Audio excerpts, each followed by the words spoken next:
Hi, welcome to the channel. In this short tutorial, I'm going to show you how to plot a bar chart representative of means and standard errors for a set of data. Now, if you click on this variable descriptive, it will show you all the variables we have, but I've made just two of them to be available for the purpose of this tutorial. So group is what we have, and when you click on it, it will give you the general variable information. So it tells us that we have 5 labels, and these 5 labels are representative of the 5 treatments. So we can get that out of the way. So ordinarily, because this data here is also a ratio scale or a measured data, a scale rule, we're able to calculate the means and we can obtain the standard errors so that we can present it as a bar chart. Now, this is pretty very simple in SPSS, and you don't even need to calculate or perform any descriptive statistics if you want to do that. You can just go straight to graphs and plot that bar chart. So what I'm going to show you here is how you can plot that bar chart very quickly and how you can make some basic edits to that bar chart. So having said that, what do we need? We simply need to have the group treatments and of course the parameter that has been evaluated or measured. So once that is in place, you just simply go to graphs, you go to legacy dialogues, and you go to bar chart. Now we're going to be looking at simple bar chart, not clustered or stacked, because this data is just a simple set of data that's going to give us just one mean and standard error for each of the groups. Now, so what is this simple bar chart going to give us? It's going to give us the summary for groups of cases. So remember I said we have 5 groups and each of the groups has 12 subjects, and so we are going to plot a bar chart that is going to give us the mean and standard error for each of these groups. So having defined that, we can just, and then it brings us to this dialog box. Now, remember the category represents group. In other words, what separates all the subjects is the treatment. So they have different treatments. We have categorized this subject on the basis of group, and that group represents treatments. So that group here is going to be what is going to be representative of categories. We have only one parameter here, which is MDA, which we have measured. Now, if we want it to, the bar chart to represent the n number of cases, it's simply going to be a bar chart that has all the values the same, because all the groups have 5 subjects. So we're not interested in that in this particular instance, or something else. But in this instance, we're interested in some other statistics such as mean. So we say that and we put it in there. Now, by default, SPSS is going to plot this bar chart for you using the mean of each of those groups. Now, if you want to change the statistics and you want it to plot the bar charts representative of the median or the mode or the variance or whatever else, you can just do that. But in this instance, I think the means will do for us for our purpose. So we're almost there. The next thing we want to do is to define the standard errors. If we do not define the standard errors, you're only going to have the means represented as bars and you're not going to have the standard errors. So we want to have the standard errors. So this is what we come to. Now, for some strange reason, SPSS offers you a multiplier of 2. In other words, it's going to give you twice the standard error, which we don't need. We just need the standard error. So we're going to convert this value to 1 and say continue. Nice. The next thing is the titles. Now, usually I do not use the titles here, because when you use the titles here, they're going to stick to your figure. And so wherever you are taking that figure to, that is the bar chart, it's going to go along with all these titles. So if for some reason you need to change the title, you're going to have to go back to SPSS. So I'd rather just have the figure or the bar chart and just take it to wherever I want to and be able to edit it there. So I'm going to leave this like that.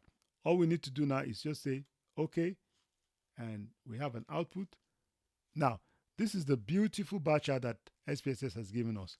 Now, if you look at the y-axis, you see that it's in 2 decimal places. That's because that is what has been defined when the variable was being defined. So we may not like it here and we can decide to change it. Now, we define the error bars to be just 1. So that represents plus or minus 1. which we just did a few moments ago. Otherwise, it's going to give you plus or minus. The SEM will be times 2. So that's for our own benefit. We don't need that to be here. Now, you can also see that the names that we gave the groups or the treatments on that value label is what is represented here. And that's why it's important you have value labels. Otherwise, you will just see 1, 2, 3, 4, 5. So now we also have a gray background for our charts, which may not be so professional, and so we may be interested in changing it. Now, how do we edit this? It's absolutely very simple. All you need to do is double click on it, and it will bring this chart editor window. That's all. So we can do a lot of things here, but I'll just show you 2 or 3 things that you can do, and you can walk around the rest and figure it all out. So first of all, the background. I've clicked on that, and immediately you see something highlighted here. So this is the fill color for this background, and this represents the line border. So I can come here now and say I don't want anything. So I just want it to be like transparent, and that's all. It's taking that out nicely.